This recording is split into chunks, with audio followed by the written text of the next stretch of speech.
many men, nearly all men that I've talked to that are married, have encouraged me not to get married and have told me that they encourage other men not to get married. And it's no secret that a lot of men nowadays are not taking marriage seriously, at least in the Western cultures and society. And the reason for that is mainly due to the laws. I mean, it's really remarkable that a woman can cheat on her husband and still get custody of the kids. It's like, you really, really, government, you want to have somebody that is capable of deception and cruelty toward their own flesh and blood? Every single law around marriage right now in the United States and just in the West in general is contrasted with favoring women. And I've had some really terrible stories that I've heard from men, and the women have had to pay little to no consequences for those actions. So what do you get in a society where there's always going to be a safety net for women? There's always going to be a safety net for a woman to fall back on. What you get from a society that will punish innocent men for something their ex-wife did is a society where men are no longer willing to get married, as doing so would mean taking on an exorbitant risk where they can do nothing wrong and not only lose, but be put through the ringer for it. However, this biased safety net isn't just present in family court. It's apparent across the judicial system and in Western society in general. You know, I'm making this video, I want to make it clear, I'm making this video not to degrade women or anything like that, but to simply tell the truth about what can happen in these situations, because a lot of the women want you to believe, and in society men have been coerced to believe that women ought to be the center of their world, and women operate under this assumption, and they consistently feed each other delusions and fantasies, all up into the point in which a real man is able to make them fold under their own psychology. And this was years ago, but I didn't even know this woman had a family up until about a month or 2 months into talking to her. And she was very clear, quote unquote, about her being available.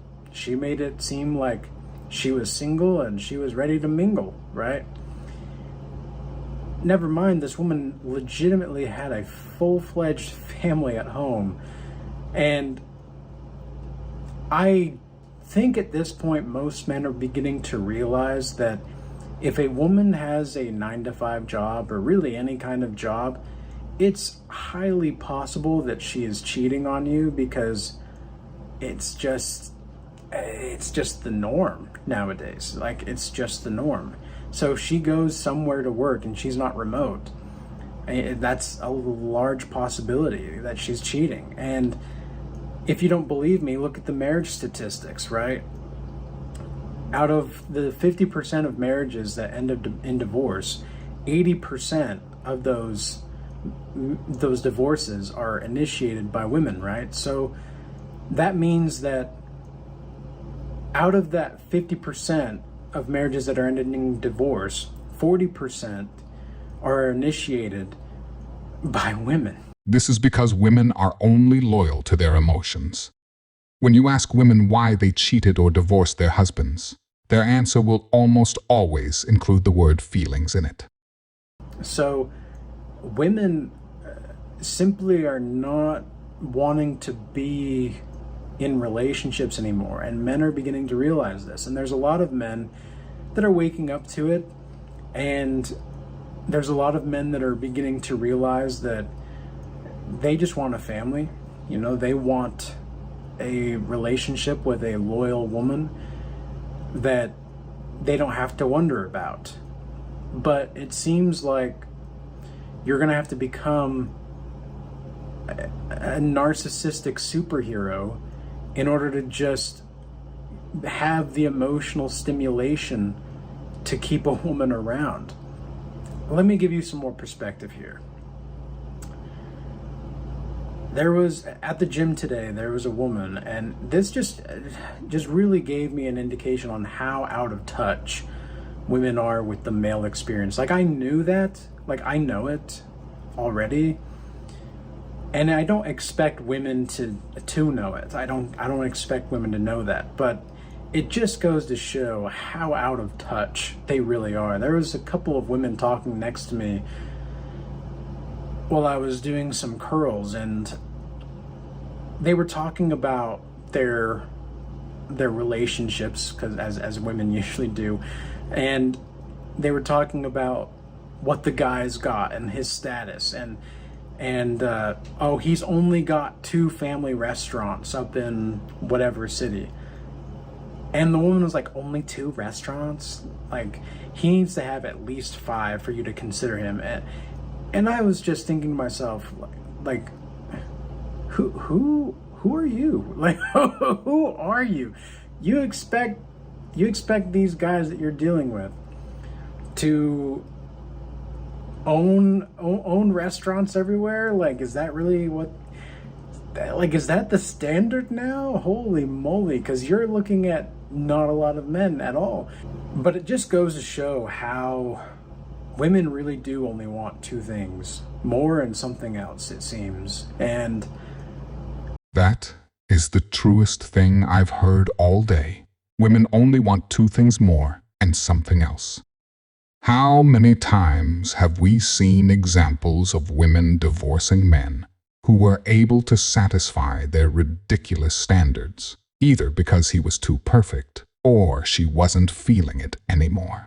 This goes to show that you can have everything they claim they want, and it still won't be good enough for them because they still want more. I have been talking to women for like 3 years, but I haven't gone on a date in 3 years either. And it's because I've been putting myself first, and I've been welcoming women into my life when the situation seems right, but I make sure that they know that I'm looking for something long term. And this can be used as a test as well to screen women.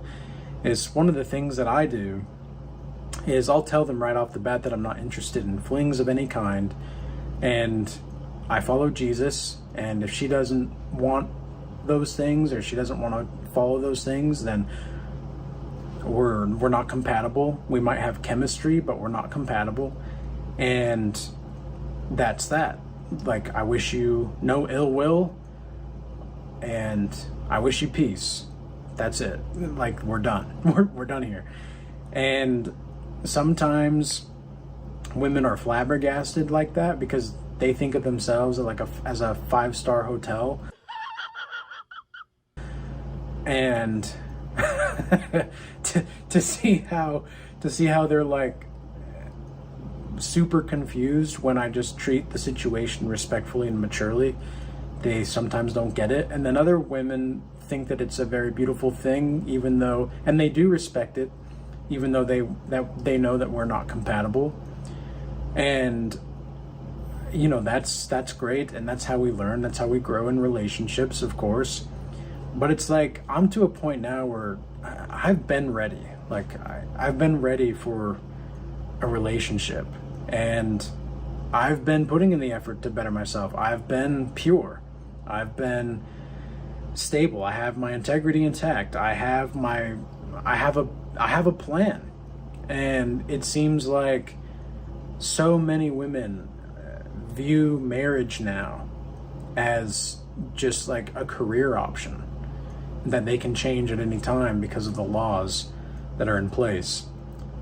And so will I ever get married? Not legally, because in the Bible it's pretty clear that sex is the consummation of marriage. So if sex is the consummation of marriage, then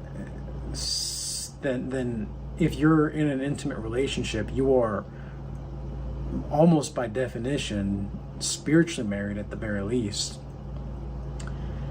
So you'll create a soul tie no matter what, but how that works is depending on how you move forward. But really, what I wanted to get across here is just my displaying why I understand why there are a lot of men that encourage me not to get married. There are a lot of men that also have have told me that they wish to see more young people married, but they're all older than like 65, 70 years old. Nearly all the other men have said that it's not worth it, or they're pretty silent when I ask about it. Like, well, what kind of things have you learned from marriage? It's like, oh, to just be quiet and let her do what she wants. These people are not even attracted to each other. Like, they don't even want each other. They're just there to be there. I don't want that kind of relationship. Who wants that kind of relationship? If you enjoyed this video, I promise you'll enjoy this next video. I will see you there.